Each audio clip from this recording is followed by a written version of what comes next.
Hi friends, ಎಲ್ಲರಿಗೂ ನಮಸ್ತೆ. ಎಲ್ಲರೂ ಹೇಗಿದ್ದೀರಾ? ಎಲ್ಲರೂ ಚೆನ್ನಾಗಿದ್ದೀರಾ ಅಂತ ಭಾವಿಸ್ತಾ ಇವತ್ತೊಂದು ರೆಸಿಪಿನ ಅಪ್ಲೋಡ್ ಮಾಡ್ತಾಯಿದ್ದೀನಿ. ಫುಲ್ ವೀಡಿಯೋನ ನೋಡಿ. ಒಂದು ಸ್ನ್ಯಾಕ್ಸ್ ರೆಸಿಪಿ, ಹಾಗೆ ಈರುಳ್ಳಿ ಹಾಗೆ ಮೊಟ್ಟೆ ಬಳಸಿ ಯಾವ ರೀತಿ ನಾನು ರೆಸಿಪಿ ಮಾಡ್ತೀನಿ ಅಂತ ನೋಡಿ. ಮಳೆಗೆ ಚಳಿಗೆ ತುಂಬಾ ಚೆನ್ನಾಗಿರುತ್ತೆ ಫ್ರೆಂಡ್ಸ್. ಇದನ್ನು ಯಾವ ರೀತಿ ಮಾಡೋದು ಅಂತ ನೋಡೋಣ. ಮೊದಲನೇದಾಗಿ ಒಂದು ಬೌಲನ್ನು ತೊಗೊಂಡಿದ್ದೀನಿ. ಇದಕ್ಕೆ ನಾನಿವತ್ತು ಏನು ರೆಸಿಪಿ ಮಾಡ್ತಾಯಿದ್ದೀನಿ ಅಂತ ಹೇಳ್ತಾ ಇದ್ದೀನಿ. ಮೊಟ್ಟೆ ಬೋಂಡನ ಮಾಡ್ಕೊತಾ ಇದ್ದೀನಿ. ತುಂಬಾ ಚೆನ್ನಾಗಿರುತ್ತೆ ಫ್ರೆಂಡ್ಸ್ ಮೊಟ್ಟೆ ಬೋಂಡ. ಬರೀ ಮೊಟ್ಟೆ ಬೇಯಿಸ್ಕೊಂಡು ತಿನ್ನೋದಕ್ಕಿಂತ ಈ ರೀತಿ ಮಾಡ್ಕೊಂಡು ತಿಂದರೆ ತುಂಬ ಚೆನ್ನಾಗಿರುತ್ತೆ. ಹಾಗೆ ಏನಾದರೂ ತಿನ್ನಬೇಕು ಅಂತ ಅನ್ನಿಸ್ದಾಗ ಈ ರೀತಿ ಮಾಡ್ಕೊಂಡು ತಿನ್ಬೋದು. ನಾನು ಕಡಲೆ ಹಿಟ್ಟನ್ನು ಹಾಕ್ಕೋತಾ ಇದ್ದೀನಿ. ಒಂದು ಬಟ್ಲು ಕಡಲೆ ಹಿಟ್ಟು, ಒಂದು ಅರ್ಧ ಅದರಲ್ಲೇ ಅಕ್ಕಿ ಹಿಟ್ಟನ್ನು ಹಾಕ್ಕೋತಾ ಇದ್ದೀನಿ. ಸ್ವಲ್ಪ ಉಪ್ಪು ಹಾಗೆ ರೆಡ್ ಚಿಲ್ಲಿ ಪೌಡರನ್ನು ಕೂಡ ಹಾಕ್ಕೋತಾ ಇದ್ದೀನಿ. ಚಿಲ್ಲಿ ಪೌಡರು ಸ್ವಲ್ಪ ಜಾಸ್ತಿ ಹಾಕ್ಕೊಂಡ್ರೆ ಖಾರವಾಗಿ ಚೆನ್ನಾಗಿರುತ್ತೆ. ಅದರಿಂದ ಚಿಲ್ಲಿ ಪೌಡರ್ ಸ್ವಲ್ಪ ಜಾಸ್ತಿ ಹಾಕ್ಕೊಂಡು ಸ್ವಲ್ಪ ಲೈಟಾಗಿ ಸೋಡಾ ಹಾಕ್ಕೊಂಡಿದ್ದೀನಿ. ಸೋಡಾ ಹಾಕ್ಕೊಂಡಿಲ್ಲ ಅಂದರೆ ಅಷ್ಟು ನೀಟಾಗಿ ಬರೋಲ್ಲ. ಅದರಿಂದ ಇದನ್ನು ಈಗ ಒಂದು ಸ್ವಲ್ಪ ನೀರು ಹಾಕ್ಕೊಂಡು ಕಲಿಸ್ಕೊಂಡಿದ್ದೀನಿ ನೋಡಿ. ಈ ಹದಕ್ಕೆ ಬರಬೇಕು, ಬೋಂಡ ಹಾಕೋ ಅದಕ್ಕೆ ಬರಬೇಕು. ಅಷ್ಟರಲ್ಲಿ ನಾವು ಮೊಟ್ಟೆನ ಬೇಯಿಸ್ಬಿಟ್ಟು ಸಿಪ್ಪೆ ತೆಗೆದು ಇಟ್ಕೊಂಡಿದ್ದೀನಿ.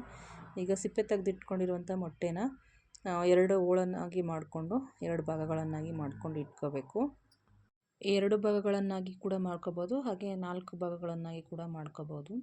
ಭಂಡಾರ ಸಮೇತನೇ ಬೋಂಡ ಮಾಡೋದ್ರಿಂದ ತುಂಬ ಚೆನ್ನಾಗಿರುತ್ತೆ. ಒಂದು ಸರಿ ಟ್ರೈ ಮಾಡಿ. ಇದು ರೆಸಿಪಿ ಹೇಗೆ ಬಂತು ಅಂತ ತಿಳಿಸಿ. ನಾನಿಲ್ಲಿ ಒಂದು ಸ್ಪೂನು ಅಥವಾ ಚಾಕಲ್ಲಿ ಕೂಡ ಈ ರೀತಿ ಕಟ್ ಮಾಡಿ ಇಟ್ಕೋಬೋದು. ನೋಡಿ, ಈಗ ಎಲ್ಲನೂ ಕಟ್ ಮಾಡ್ಕೊಂಡಿದ್ದೀನಿ ನೋಡಿ. ಈ ರೀತಿ ಕಟ್ ಮಾಡಿ ಇಟ್ಕೊಂಡಿದ್ದೀನಿ.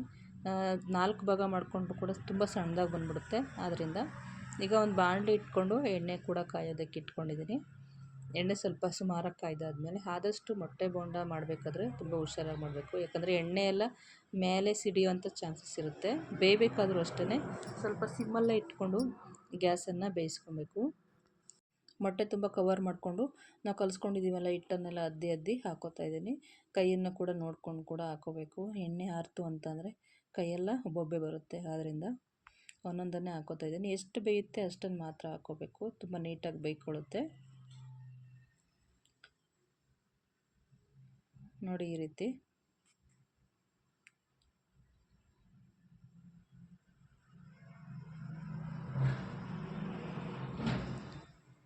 ಸ್ವಲ್ಪ ಹೊತ್ತು ಬೆಂದಾದಮೇಲೆ ಇದನ್ನು 2 ಕಡೆ ಬೇಯಿಸ್ಕೊಬೇಕು. 2 ಕಡೆ ಬೇಯಿಸ್ಕೊತು ಅಂತಂದರೆ ಮೊಟ್ಟೆ ಬೋಂಡ ರೆಡಿ ಆಗುತ್ತೆ. ಇದನ್ನು ಮೊಟ್ಟೆ ಬೋಂಡನ ಕಟ್ ಮಾಡಿಕೊಂಡು ಇದ್ರ ಜೊತೆಗೆ ಸ್ವಲ್ಪ ಈರುಳ್ಳಿ, ಕೊತ್ತಂಬರಿ ಸೊಪ್ಪು ಹಾಗೆ ಸ್ವಲ್ಪ ನಿಂಬೆಹಣ್ಣೆಲ್ಲ ಹಾಕ್ಕೊಂಡು ತಿಂದರೂ ಕೂಡ ಚೆನ್ನಾಗಿರುತ್ತೆ. ಕ್ಯಾರೆಟ್ ತುರಿ ಕೂಡ ಹಾಕ್ಕೋಬೋದು, ಇಲ್ಲ ಹಾಗೆ ಕೂಡ ತಿಂದರೂ ಕೂಡ ತುಂಬಾ ಚೆನ್ನಾಗಿರುತ್ತೆ. ಸ್ವಲ್ಪ ಬ್ರೌನ್ ಕಲರ್ ಬರೋವರೆಗೂ ಇದನ್ನು ಬೇಯಿಸ್ಕೊಬೇಕು.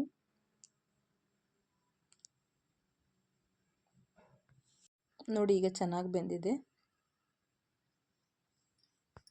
ಕ್ಲೀನಾಗಿ ಎಣ್ಣೆನೆಲ್ಲ ಸೋರಿಸ್ಕೊಂಡು ಒಂದು ತಟ್ಟೆಗೆ ತೆಗೆದು ಇಟ್ಕೋತಾ ಇದ್ದೀನಿ. ಮತ್ತು ಎಲ್ಲವನ್ನು ಕೂಡ ಇದೇ ರೀತಿ ಬೇಯಿಸ್ಕೊತೀನಿ. ಇನ್ನೊಂದು ಸ್ವಲ್ಪ ಉಳಿದಿರೋಂಥ ಮೊಟ್ಟೆ ಹಾಗೆ ಹಸಿಟ್ಟೆಲ್ಲ ಮಿಕ್ಕಿತ್ತಲ್ಲ, ಅದರಿಂದ ಅದನ್ನು ಕೂಡ ಅದೇ ರೀತಿ ಹಾಕ್ಕೊಂಡು ಬೇಯಿಸಿ ಇಟ್ಕೋತಾ ಇದ್ದೀನಿ. ತುಂಬ ಚೆನ್ನಾಗಿರುತ್ತೆ ಫ್ರೆಂಡ್ಸ್, ಒಂದ್ಸರಿ ಟ್ರೈ ಮಾಡಿ. ನೋಡಿದ್ರಲ್ವ ಫ್ರೆಂಡ್ಸ್, ಯಾವ ರೀತಿ ನಾನು ಮೊಟ್ಟೆ ಬೋಂಡ ಹಾಗೆ ಈರುಳ್ಳಿನ ಬಳಸಿ ಈರುಳ್ಳಿ ಬಜ್ಜಿನ ಮಾಡಿಕೊಂಡೆ ಅಂತ. ನೀವು ಕೂಡ ಇದೇ ರೀತಿ ಟ್ರೈ ಮಾಡಿ. ಹೇಗಿತ್ತು ಅಂತ ಕಮೆಂಟ್ ಮಾಡಿ ತಿಳಿಸಿ. Thank you so much. Video ನೋಡಿದ್ದಕ್ಕೆ ಧನ್ಯವಾದಗಳು. ಇದೇ ರೀತಿ ವಿಡಿಯೋ ನೋಡಿ ಸಪೋರ್ಟ್ ಮಾಡಿ. ಯಾರಾದರೂ ಲೈಕ್ ಮಾಡಿಲ್ಲ ಅಂದರೆ ಲೈಕ್ ಮಾಡಿ, ಹೈಪ್ ಮಾಡಿಲ್ಲ ಅಂದರೆ ಹೈಪ್ ಮಾಡಿ. Thank you.